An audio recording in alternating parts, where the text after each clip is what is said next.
Okay, ito naman tayo ngayon sa next na tanong naman si Kirk Kirk Sato. Hello bro, good evening bro. Hello, Brother Jando. Matagal na. Pwede hirap ng Tagalog kasi.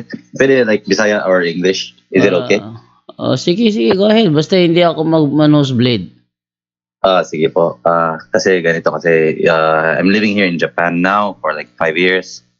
And ito kasi yon let's start. Girlfriend ko, born again. She was Catholic, tapos nag Seventh-day Adventist, tapos born again. So alam niyo naman, alam nun, mababasa niyo ng pagkakatao pag ganyan, di ba? Parang weak yung faith or ganun. Tapos naghahanap talaga yung sino yung magaling parang manligaw na relihiyon sa kanya, parang ganun, di ba? So, last Sunday, Resurrection Day, nagsimba ako sa church niya kasi of course girlfriend. Tapos paggabi, nagsimba din ako sa Catholic church namin. Malayo yung church dito sa Nagoya area, sa Sakae. So it's like 1 hour train ride going sa church ng Catholic church. Pero yung sa born again church, 15 minutes walk lang, ganun, di ba? So sometimes like all the time, medyo uneasy ako pag naririnig ko yung pastor na nagsasabi, minsan nagmamak sa mga Catholics. Siyempre, yung Catholics kasi, common, yun yung madami kasi, least denominator lang yung iba.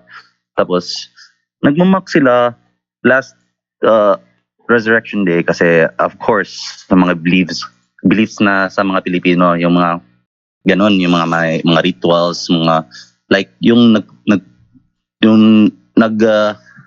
nag-step sa cross, yung may penitensya, tapos sinasabi, ba't magpepenitensya pa? Hindi sila si Jesus, nagpapako sa cross, hindi naman sila si Jesus.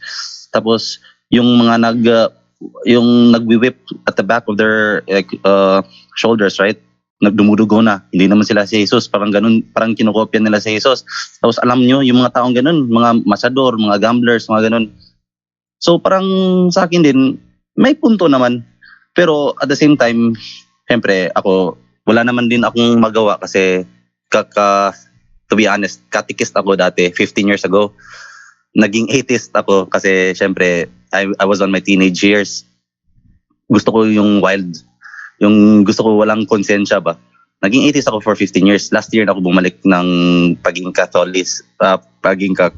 Katoliko. Nag-confess talaga ako, mga ganun. Tapos na-ask na ni Miss Lucy yung first question, bakit nagko-confess yung, yan din sabi yung pastor last Sunday. Ba't nagko-confess sa mga pari yung mga Katoliko, parang ganun. Tapos ngayon alam ko na bakit, but I don't know how to deliver it to my girlfriend, parang ganun. Kasi syempre, kakabalik ko lang, halos nalilimutan ko na lahat yung pagiging Agustinian catechist ko. Nalilimutan ko na lahat. So, for me, how would I deliver to them mga ganun? Kasi minsan, in a born again church, they target tina-target nila yung mga, let's say, yung Filipino beliefs na nag-add sa Catholicism. And yung second question ko dito, bakit hindi nagpe-preach yung simbahan natin, Katoliko, like, let's say every Sunday, nagpe-preach about sa mga ganito, about superstitious beliefs, about albularyo, mga ganito. Kasi, like, let's say, my mom tried going to, like, pumupunta ng albularyo dati. Hindi niya alam kasi hindi pinipreach ng simbahan Katoliko. Like sa born again, sinasabi talaga lahat nila yung mga negative side, kaya natatakot na yung mga tao mga ganun. 'Di ba? So why and how?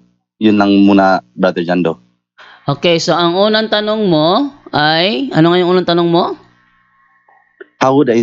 Yung unang tanong ko, how would I deliver yung mga ganito? Kasi dati kasi nag-aaway kami sa girlfriend ko. Gaya ng ano pinag-aawayan nyo? Wala akong maibuga. Wala kasi akong maibuga. Gaya ng... Siyempre, kakabalik ko lang. Gaya ng kumpisal. ganito kasi yung pagpepenitensya, yung sa Holy Week, magpepenitensya sa mga matador, mga sugarol, mga ganun. So how would I tell them that I don't know if it's part of the Catholic faith or is it part of the Philippine practice already, Filipino practice ng mga ganun. Ganito yan, bro. Simple lang phrase ang gamitin natin. Abuse is not an argument against the proper use. Abuse is not an argument against the proper use. Hindi ini-encourage ng simbahan yung ginagawa nilang sa Holy Week na nagpapapako sa cross, naglalatigo sa likod. Naalala ko yung Juan de la Cruz. Nakita ni Juan na dumudugo ang likod nung lalaki na pipinitensya. Sabi niya, masakit po ba, mama? Hugasan natin ng alcohol. Binuhusan niya ng alcohol. Ayun, nagalit na kanya yung tao. So, hindi yan ini-encourage sa simbahan yung ganyang uri ng penitensya. Hindi yan. Pangalawa, hindi tinuturo sa simbahan dahil hindi naman Bible study ang misa. Gusto niyo ng Bible study, mayroon tayong mga Bible study sa halimbawa Catholic Faith Defender. Nung ako Sabadista, hindi ko alam na mayroon palang Bible study ang Katoliko. Kaya nga diba? Nung na-meet ko si Wendell, doon ako nakakita na meron pala mga Katoliko na Bible study rin. Nakala ko Katoliko walang alam sa Bible. So yun. So paano naman di-deliver sa girlfriend mo yung tungkol sa kumpisal? Di basahin mo lang yung sinabi doon sa 20:23 ng Juan na si Kristo nagbigay ng kautusan sa kanyang mga alagad.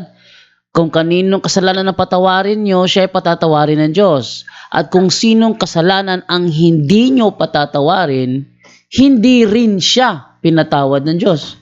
So paano papatawad ang isang kasalanan kung hindi naman hihingi ng tawad? Sabi nila, ang hingan mo lang ng tawad yung napagkasala mo ay hindi ganun. Meron nga sinabi si Apostol Pablo, nakalimutan ko anong talata, sinabi ni Apostol Pablo, kung meron man kayong pinatawad, ay pinatawad ko na rin siya. Anong talata nga yan, bro? John Ray? Anong sabi? Yung sinabi ni Apostol Pablo, kung meron man kayong pinatawad, pinatawad ko na rin siya. Ano nga yun? Sa unang Korinto, ano ba yun? Brota, anong talata yun, Brota? Anong talata yung Brota? Sa Korinto, unang Korinto yun? Unang Korinto. Wala na si Brotata.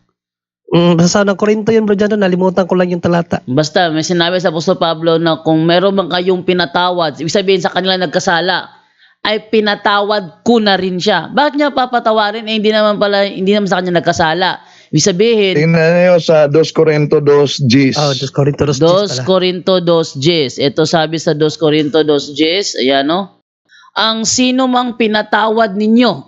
Yan Nang sabihin niya ito, ibig sabihin, yung sinasabihan niya rito, siya ang nagawa ng kasalanan. Kung ang sino mang pinatawad ninyo ay pinatawad ko na rin. Bakit niya sinabi pinatawad ko na rin? Bakit sa kanya ba nagkasala? Ang ibig sabihin niya, si Apostol Pablo may authority na patawarin yung taong nagkasala kahit hindi sa kanya nagkasala. May authority sila na magpatawad at may authority sila na huwag magpatawad. Tsaka, Bro Jando, patunay yan, Bro Jando, na may mga kasalanan talaga na obispo lang ang makapatawad. Yes. So, binigyan ng authority. Kaya nga sabi ni Kristo, ako ay sinugo ng Ama, sinusugo ko rin kayo. Di may authority sila, hindi ba? Si Kristo nagpapatawad ng kasalanan. Siya ay pinadala ng Ama, siya ay sinugo ng Ama, nagpatawad ng kasalanan. Siya rin ay nagsugo rin. Sinusugo ko rin kayo. Basahin natin yung sinasabi sa Juan 20:21. Ayan, sabi sa Juan 20:21, sumainyo ang kapayapaan kung paanong isinugo ako ng Ama, isinusugo ko rin kayo. So nag-o-authorize siya ng tao. Sabi niya, tanggapin niyo ang Espiritu Santo. Kung patatawarin ninyo mga kasalanan ninyo man, ay pinatawad na ang mga yon. Subalit ang hindi ninyo patatawarin ay hindi nga pinatawad. Ibig sabihin, sila may authority na huwag magpatawad at magpatawad. Ngayon, mayroon bang ganyan sa kanila sa born again? Wala nga. O yun, yan ay paliwanag mo. O limbawa, eto naman, purgatorio naman tayo. Sabi sa purgatorio, wala raw sa Biblia. Sabi sa Biblia, unang Pedro 3:19, si Kristo pumunta sa bilangguan ng mga espiritu. Aba, meron palang bilangguan ng mga espiritu. Tanungin mo, girlfriend mo, langit ba yan? Sabi niya, syempre, hindi, dahil bilangguan eh. Impyerno ba yan? O sinabi niya, aba, ewan ko. Siguraduhin mo. Kasi pag impyerno yan, bakit pinuntahan niya, nangaral siya doon? Para saan pa yung pangangaral na yon? So, papasok sa isip ng girlfriend mo, hindi langit, hindi impyerno, may isang lugar na bilangguan ng mga espiritu. Hindi yan langit, hindi impyerno, ano yan? Sabi ni Eli Soriano, huwag niyong pangalanan dahil hindi binigyan ng pangalan. O, wala akong pakialam kung hindi binigyan ng pangalan. Kaya nga kami may authority to bigyan ng pangalan eh. Ang mahalaga doon, hindi naman yung pangalan, kundi yung pinangalanan. Yun ang mahalaga doon. Si Amancio Brother Mangubat. Oh, Brother Wendell. Okay, ang di naunawaan kasi ng mga nagsusulputang sikta kung bakit kailangan pa tayo mangungumpisal sa pari. Unang kapatid, kung ang dahilan nila, Diyos lang ang makapagpatawad sa kasalanan. Tama naman, yun din ang mabasa sa Catechism of the Catholic Church. Pero Diyos din ang nag-utos na dapat idaan sa pari. Ang di nila alam, kapatid, halimbawa, bakit po ba kung ang isang tao makapatay? Pag ang isang tao ay makapatay, kapatid, ang kasalanan niya, people of the Philippines versus. Bakit nagiging people of the Philippines, isa lang man ang napatay niya? Dahil nagkasala siya sa bansa. Ang isang Katoliko na nabinyagan, siya ay nagiging kaanib sa isang katawan. Pakibasa sa unang Korinto 12:26, Brother Jando. Okay, unang Korinto 12:26, ito ang sinasabi. Kung nasasaktan ang isang bahagi, nasasaktan ng lahat. Kung pinaparangalan ang isang bahagi, nagagalak ang lahat. So anong punto dito? Sa binyag, nagiging bahagi tayo sa katawan ni Kristo. Galatia 3:27, we are one, we are Christian. Pag tayo'y nagkasala o mano, kapag ang isang parte ay nasaktan, ang buong parte ng katawan nasaktan din. Kaya, ang tao ay dapat makipag-ayos sa parte sa simbahan na katawan ni Kristo. Dahil tayo'y iisang katawan ni Kristo, yon ang sacrament of reconciliation na wala sa ibang sikta. Dajando? Okay, pangalawang tanong mo, bro. Ano nga yung pangalawang tanong mo, bro? By the way, Bro Jando, may advice lang ako sa kanya, Bro Jando, no? Siguro, kapatid, dahil tanong mo kanina kung ano yung pwede mong gawin, stop attending their service, kapatid. Yun talagang una mong gawin. Iwasan mo ang pagsama sa syuta mo para lang sa service nila. Kasi unang-una, bawal yun sa Bible. No? Hanggat maaari, pag-aralan mo ang doktrina ng ating simbahan. Kung yung mga, yung mga necessary.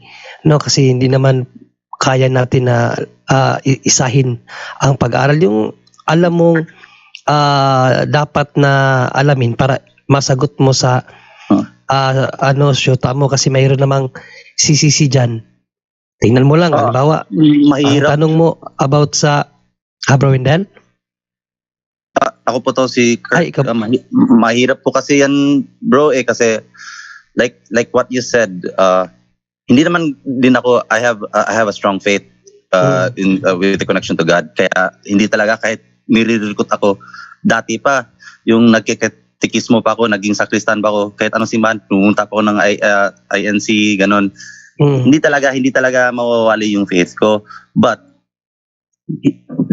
the sad thing is, dito sa Japan kasi, sa area namin, mas madami talaga yung Bible study ng mga ibang sector compared to the Catholic Church. So hayaan mo na lang na Yung ano, bro, yung founder.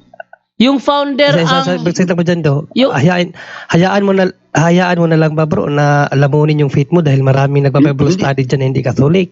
Hindi Kaya nga naman dapat the more ka mag-aral sa faith natin, para the more mo sila masawata, no? Ito sabi sa Bible bro, pakita ko sa'yo.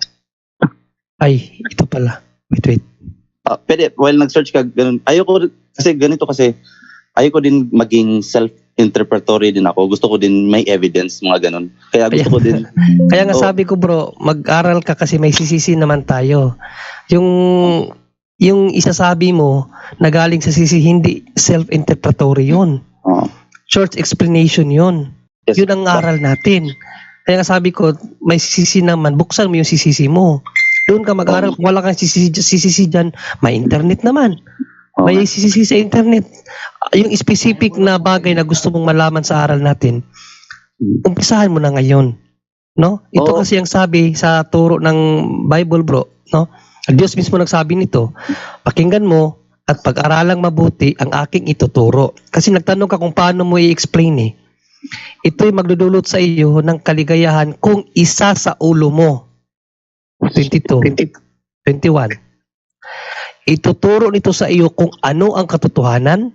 Sa gayon, may maisasagot ka kung may magtanong sa iyo. So, ang nais mo na gusto mo makatulong sa girlfriend mo na mapaliwanagan siya, hindi mo yan magagawa kung hindi mo pag-aaralan ang doktrina ng simbahan. Sa ngayon, dahil hindi naman yan agad-agad na talagang maano natin, no, masaulo natin yung turo ng simbahan, iwas ka na lang muna sa pag-attend sa gawain ng service ng syuta mo kasi tingnan mo, nalito ka na. At tandaan mo, may mga bad spirit na kasama nila habang sila nagpipreach. No, kasi yun nga ang ginagawa sa kanila ng espiritu para mabulag sila eh. No? At hindi, ayon hindi sa naman, at saka hindi ayon naman kasi po ako nalilito kasi yes. like Good for sabi you, ko, bro. malakas- Good for you. Oh. Good for you na hindi ka nalito. Pero, pinapaiwas ka namin sa pagpunta doon kasi ayon sa libro ni Bishop Laramoro, ang pagpunta sa mga sambahan na hindi Katoliko ay isang kasalanan. No? Sin against the Catholic faith. Infidelity ang tawag. Because I just wanna know what she believes in, ano yung mga tinuturo sa simbahan niya. Yun din gusto ko lang malaman ba bakit ganun yung beliefs niya din sa kanyang what type of faith she has to the Lord ba. Bro, Yes. Bro, pinag-aaralan ko din. Bro, ang banatan mo bro, ang founder. Tanungin mo siya, paano nagsimula itong relihiyon nyo? Ano pangalan ng relihiyon nila? Anong pangalan? Born again po. Ano yung specific na pangalan ng kanilang relihiyon? May specific na pangalan yan eh. Sanctuary of the Living Emmanuel, God. something like Emmanuel Church, ganun. Emmanuel Church. Sige, Emmanuel Church. Magtanong ka. Ito Emmanuel Church, nakarehistro ba ito? O, nakarehistro. Sino yung founder na pumirma? Tanungin mo yun. Pagtanong mo, wag ka magpalata. Itanong mo, sino ang founder na pumirma ng rehistro nito? Kasi hindi siya pwede marehistro kung hindi pirma ang founder eh. Na pag sinabi siya yung founder na pumirma, okay, so hindi pala ito yung kay Jesus Christ na tinayo. Pag sinabi nila, kay Jesus Christ ito, okay, sino ang head pastor nito nung taong 200? Tanungin mo siya. Kasi kami Katoliko, meron kaming head pastor. Tingnan mo kung sino Santo Papa nung year 200. Oh. Yun ang tingnan mo, list of popes, year 200. Ito yung aming head pastor. Noong taong Pablo. noong taong 200, sino ang head pastor ninyo kung ito yung tayo ni Kristo? Yun ganyan mo lang bro, pag nahirapan na sila, mapapaisip yung girlfriend mo niya kung makikinig lang siya. Sige, sabi nyo. Sabi nyo, kayo yung totoong kayo yung totoong iglesia. Sa pagkakaalam ko kasi, ang mga sulat ng mga apostol, iniwan nila sa kanilang mga alagad. Tama ba ako? O sinabi ng girlfriend mo, ngayon, ang relihiyon na ito ba ang nag-produce ng Bible? O, tanungin mo siya. Ganito kasi yun, Brother Jando. Nagre-resort kasi sila. Like, whenever, kasi after yan, may mga parang group meetings. No. Nag-share ako, mga ganito. Nagre-resort kasi sila. Kasi ganito kasi mga Katoliko, nagluluhod, nag-pray.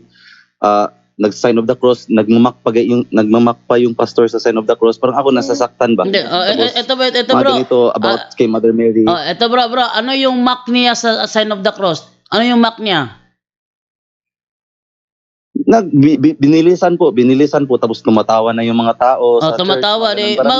Parang gino-joke niya ba? Mag-ano ka? Tapos Kausapin mo siya pagkatapos, bro. sinabihan ko kaso lang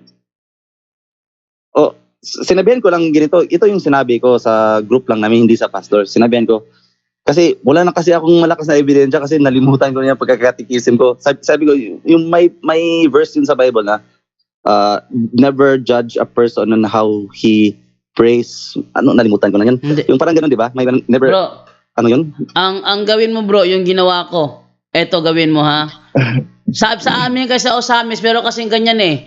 Isipin mo kung ano ang kakainin mo, ano pa yung nakalimutan ko yung dito. Ngayon, sabi ko, Pastor, maganda yung ano mo yung sinabi mo Pwede ko ba malaman saan aklat na Katoliko mababasa yun para gamitin ko sa Katoliko? Sabi niya, ay wag mo nang basahin yun. Gusto ko dahil ang ipakita mo is gusto mo ng ebidensya na yung mga sinasabi niya may batayan na official na aral na Katoliko yan. Dahil yan ang binanggit niya, di ba? Gusto ko tong malaman kung anong aklat na Katoliko tong ginamit mo na ito yung meaning ng sign of the cross. Para malaman ko na yan talaga ang turo nila kasi nasa Biblia, Exodo 20:16, huwag kang magparatang ng kasinungalingan sa iyong kapwa. So, idaan mo doon, bro. Idaan mo doon. Brother, no, don't focus more sa buong simbahan nila. Doon ka sa syuta mag-focus kasi hindi mo talaga yan mahihila lahat. No, kahit pa magaling kang kahit gaano ka pakagaling, tapos doon ka magsalita sa gitna nila, tatawanan ka lang ng mga yan kasi iba yung paniniwala nila. Ang i-focus mo yung syuta mo kung paano mo siya mahila doon. Kasi mahirapan ka talaga sa syuta mo, tapos iniisip mo pa yung mga kasama niya, hayaan mo yun. Kanya-kanya naman tayo ng paniniwala at pananampalataya. Ang importante dyan, yung malapit sa'yo, yung syuta mo. Kasi baliktad, kasi ikaw ang nahihila eh.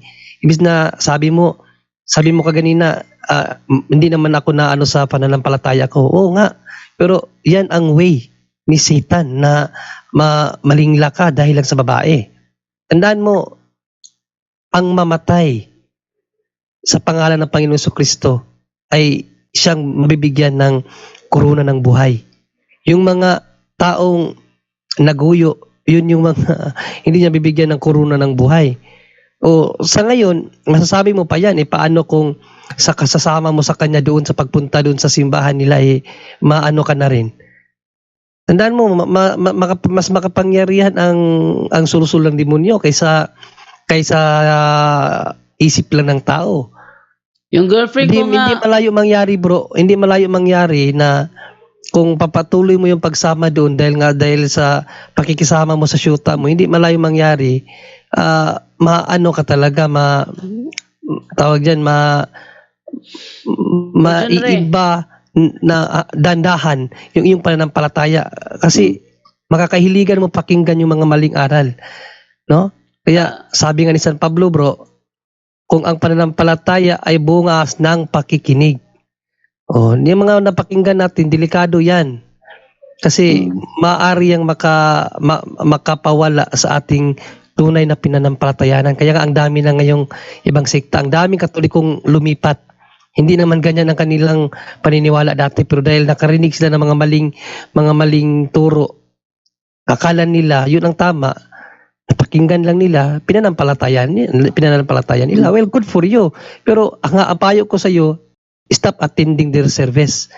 No, kung maaari ikaw ang humila sa syuta mo, pabalik sa Katolik, hindi yung ikaw ang magpunta doon para samahan lang ang syuta mo.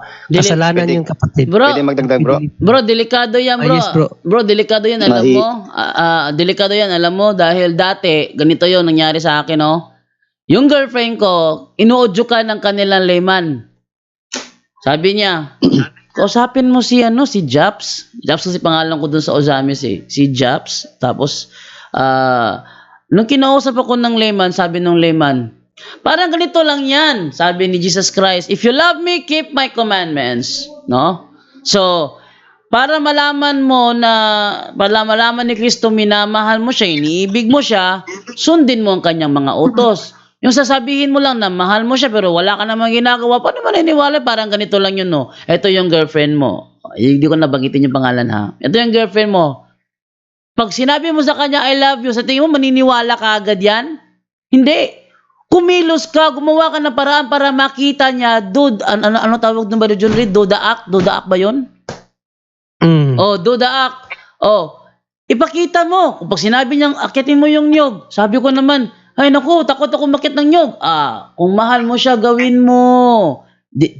Ganyan bro. Kaya ingat ka. Brother Romel, may dadagdag ka, Brother Romel? Yes, salamat na Brother Aljan.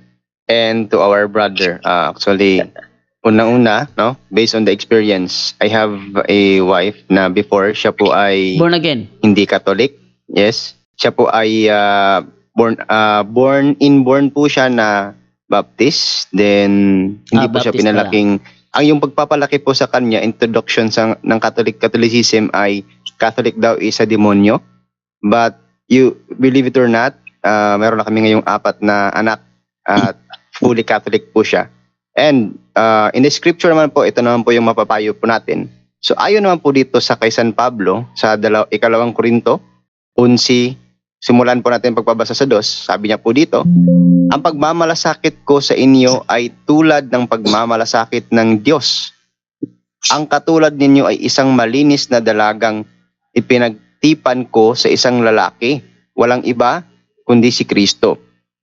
Ngunit, nag-aalala akong baka malaso ng inyong isipan at mailayo kayo sa tapat at dalisay na pananampalataya kay Kristo. Tulad ni Eva na nalinlang ng ahas, sapagkat malugod ninyong tinatanggap ang sinumang dumarating at nangangaral ng ibang Hesus kaysa ipinangaral namin. Tinatanggap ninyo ang espiritu at aral na iba sa tinuro namin sa inyo. So napakaklaro po yan kapatid. Si San Pablo po yan. Katulad ng kung paano po minamahal tayo ng Diyos, kung paano may concern ang Diyos sa atin. Ganun din yung concern ni San Pablo during the time. Hindi kasi yan bago yung mga isyong ganyan. Kasi before pa lamang, the time of Saint Paul, nangyayari na po kasi yon na meron ng mga nagtuturo ibang Hesus. Marami kasi nagsasabi na parehas naman yung Diyos. Hindi po ako agree doon. If you are an other religion, iba po yung Diyos mo. Iba rin yung Diyos ko. Kasi iba yung Diyos na ini-introduce po ng bawat relihiyon. Yung true God ay nasa Catholicism po yan. Kung titingnan mo talaga, wala po sa kanila. Kasi pag pumunta ka sa kanila, para sa kanila ang Jesus nila ay hindi pwedeng gawa ng imahen. Oh, is that the real teaching of the church? And in the Catechism of the Catholic Church, hindi naman po pinagbabawal yung pagkagawa ng imahen. Oh, gano'n. Isang point yan. At isa pa, yung true church po ay hindi po siya nakarely lamang sa Biblia. Yung true church, according to the Bible, rely on the church. Bakit po? And kung babasahin po natin, nag-rely talaga yan sa Biblia. Yung hindi sa Biblia lang, kundi sa simbahan mismo, nakarely ang simbahan na totoo, no, na itinatag mismo ng ating Panginoong Jesucristo. Kung atin po yung babasahin sa unang Timoteo 3:15, ito po yung ating mababasa dito. Sinasabi po dito, upang kung hindi man ako makarating agad ay malaman mo kung ano ang dapat na maging ugali ng mga taong kabilang sa sambahayan ng Diyos na buhay, sa iglesia, na haligi at saligan ng katotohanan. If you are seeking the truth, nasa simbahan po yan. At wala pong ibang simbahan na itinatag yung Panginoong Jesucristo. He just built only one. No? Bakit po natin masasabing only one? In Matthew 16, verse 18 po, ito yung mababasa natin. Napakaklaro po kasi yung sinabi ng Panginoon. At sinasabi ko sa iyo, ikaw ay Pedro, at sa ibabaw ng batong ito ay itatayo ko ang aking iglesia at ang pintuan ng daigdig na mapatay ay hindi makakapagtagumpay laban sa kanya. Ano pong sinabi diyan? Isa lamang, no? Sinabi aking iglesia, hindi sinasabing aking mga iglesia. Therefore, isa lang talaga yung tinatag ng Panginoong Jesucristo. Trace back into the history, it will fall to the Catholicism. Kaya nga sabi ni San Pablo, wag na lang po, no? Wag na lang po kasi once na paulit-ulit ay talagang yung ating sistema sooner or later accept yan, no? Tatanggapin yan kahit na mali, tatanggapin yan. Yung maling inuulit-ulit sa paulit-ulit nagiging tama sa pandinig pero mali po yun. Correct. Kaya nga kapatid, no? Mas maganda talaga yung advice ng ating kapatid to, dalhin mo sa simbahan mismo na tatag ni Kristo. Yun po. Oh, okay na ba yan, Brother Yan. Eric? Kirk? Oh, okay naman po, but yan talaga yung parang gusto kong gawin ba. But again, lalo na pag nasa Japan, hindi majority yung Filipino, and Japanese itself is not a religious community. Hindi religious ang Japan talaga. So like sa area na ito, madami talaga yung mga ganito, mga sulpot na sector.